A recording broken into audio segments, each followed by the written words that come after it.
Queridos amigos, sejam bem-vindos ao canal Videira Espírita. Meu nome é Cristina Brito e este é o programa Projeto 15 Minutos, o Evangelho segundo o Espiritismo.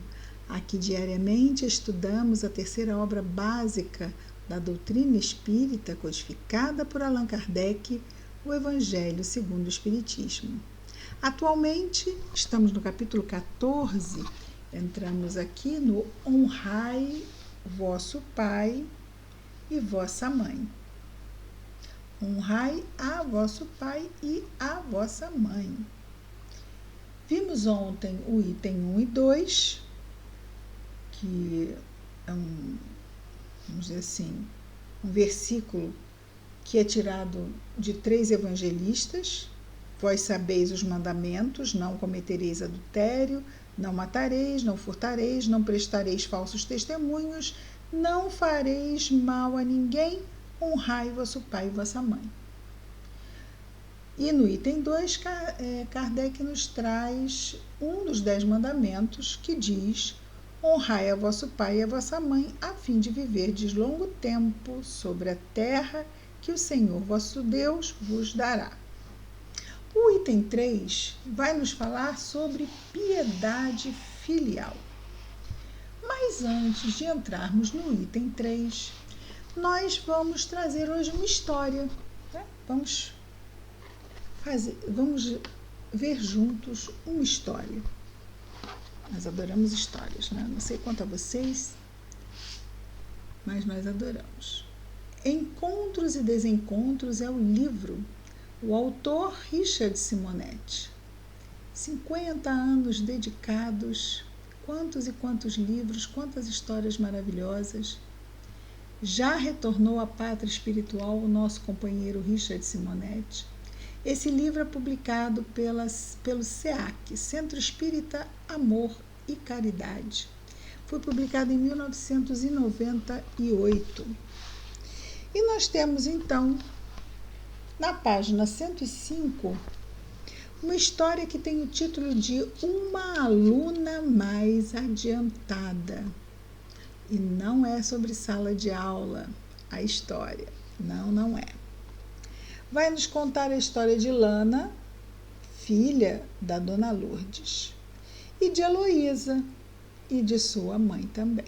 Então, são 2 filhas, 2 mães. Conta-nos Richard Simonetti.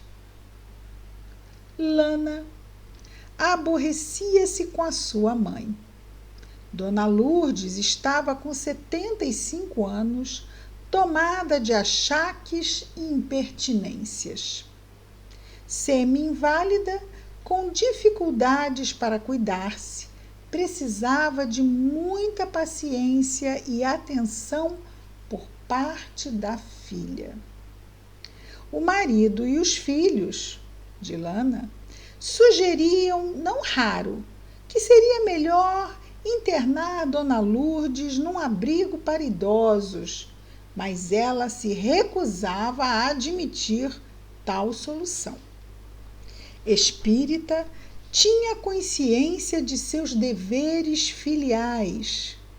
Em O Evangelho segundo o Espiritismo, estava bem claro que os filhos devem todo o apoio aos pais na velhice, amparando-os.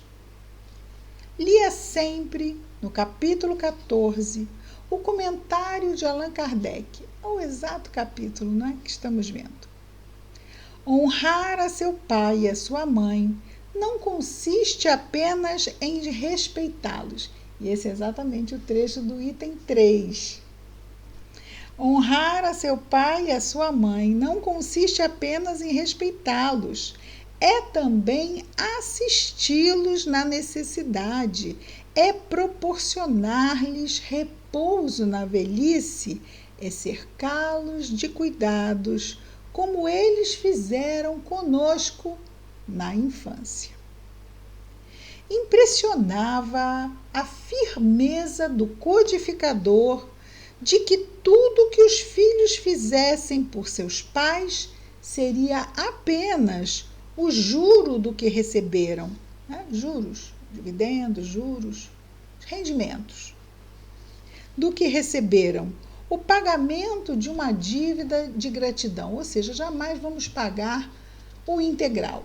O máximo que podemos fazer é aquele juros, ou seja, o que rendeu, somos nós, né? O que rendeu, exatamente nós. E aí vai a possibilidade de estarmos dedicando o nosso esforço aos nossos pais, enquanto eles ainda estão aqui conosco, não é? Continua a história da seguinte forma. Quanto a isso, não havia dúvidas. A mãe, não é? A dona Lourdes, a idosa senhora, fora mãe dedicada e carinhosa. Cuidara muito bem dela, de Lana. Quando, com base em suas próprias experiências maternas, pensava nas noites insônias, ou seja, que não dormiu, nas preocupações diante das enfermidades infantis, nos infindáveis cuidados que uma criança exige, no diligente esforço da mãezinha em seu benefício, parecia-lhe um crime descartar-se dela. Considerando-se aprendiz dos valores espirituais, esforçava-se por cumprir seus deveres de filha. Ainda assim, havia momentos em que o asilo lhe parecia tentador, até que travou contato com Heloísa, simpática senhora que começara a frequentar o centro espírita do qual participava. Buscando estreitar os laços de amizade, fez-lhe uma visita e encontrou-a às voltas com sua mãe, sofrida senhora cega e com adiantada surdez. Muito insegura, ela reclamava a presença constante da filha, deixando escapar na conversa vacilante o receio de ser abandonada à própria sorte. Nossos velhos dão muito trabalho, não é mesmo?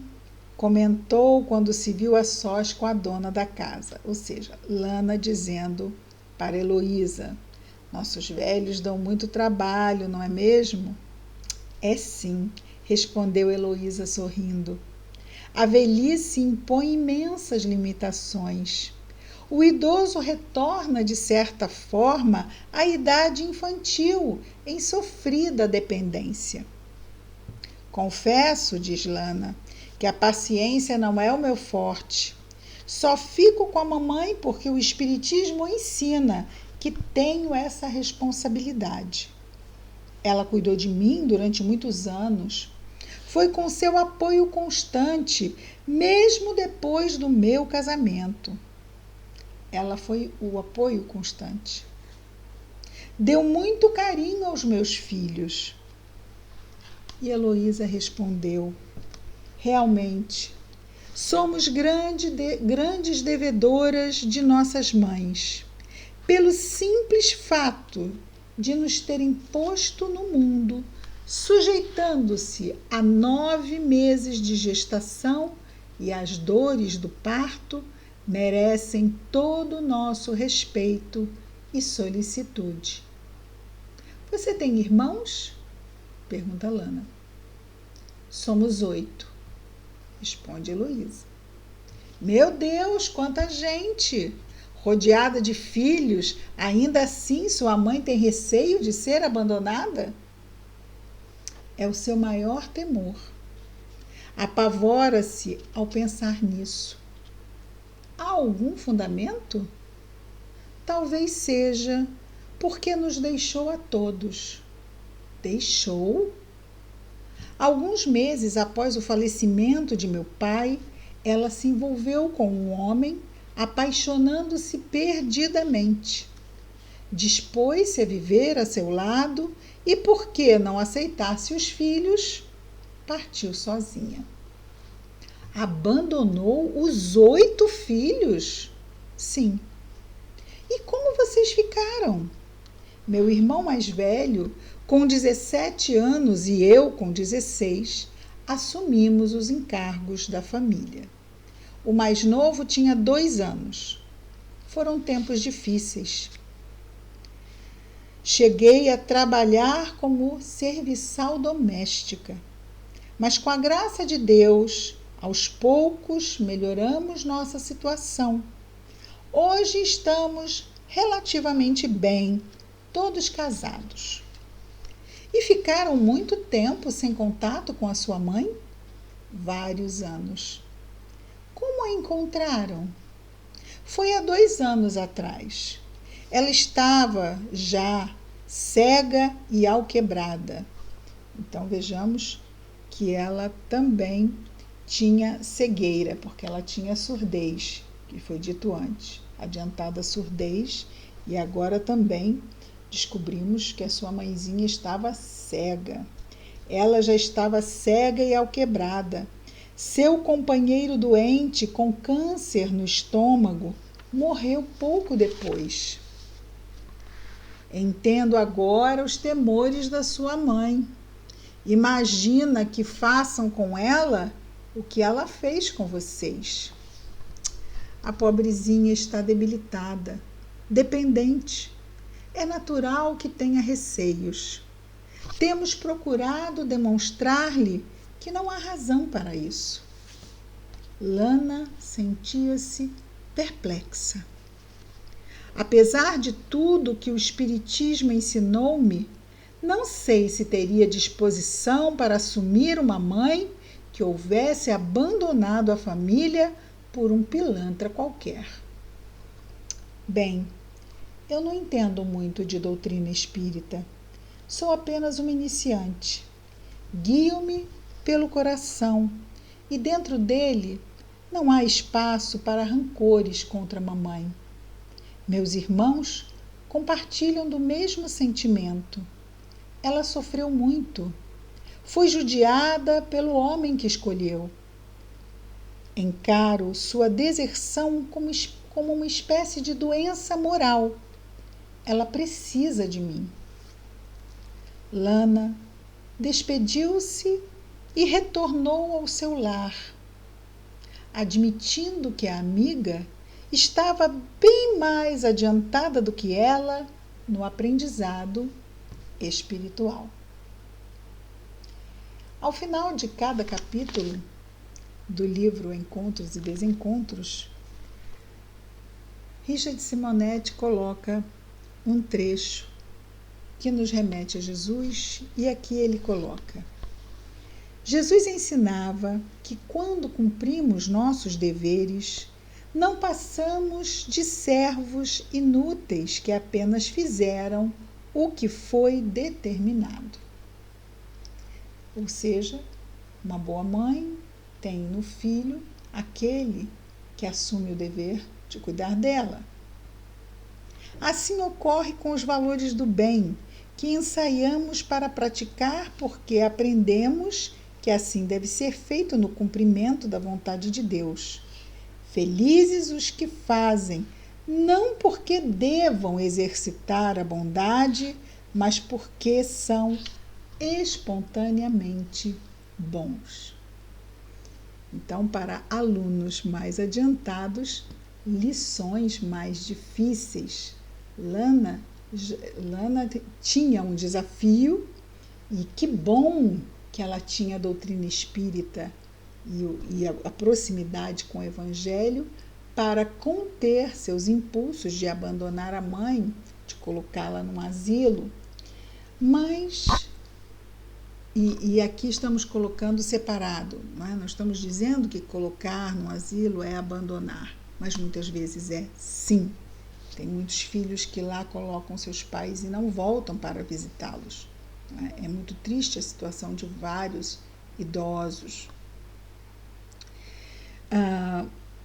Mas Heloísa, ela tinha aquela mãezinha que foi muito infeliz no uso do seu livre-arbítrio, mas, independente disso, carregou seus 8 filhos pariu seus 8 filhos, entregou-os à vivência da reencarnação.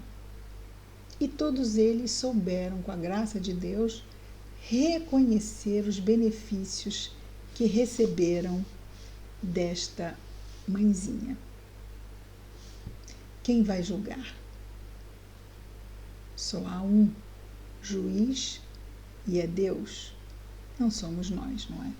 Quem poderá entre nós jogar a primeira pedra? Amanhã estaremos de volta, ouvindo Kardec no item 3 sobre a piedade filial. Até amanhã, muita paz a todos, com mais um programa, Projeto 15 Minutos, o Evangelho segundo o Espiritismo.